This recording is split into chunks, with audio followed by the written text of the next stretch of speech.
বাঁচাইতে চান গেমটাকে, যদি বাঁচাইতে চান ভবিষ্যৎ প্রজন্মটাকে, আর যদি বাঁচাইতে না চান 48 ঘন্টা পর ভুলে যায় আমার কথা, কোনো সমস্যা নাই। ধন্যবাদ সকলকে, আল্লাহ হাফেজ, বিদায় ফ্রি ফায়ার। আরে আমার আসমানেতে ফেলাই দিয়েছে ভাই আসমানে ঘুরে ঘুরে যাচ্ছে ভাই।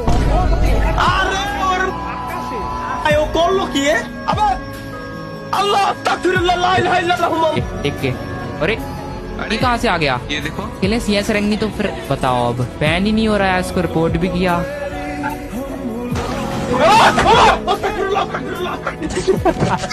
লাস্ট একা সামনের দিকে গেল, মাথা ঢুকলো না।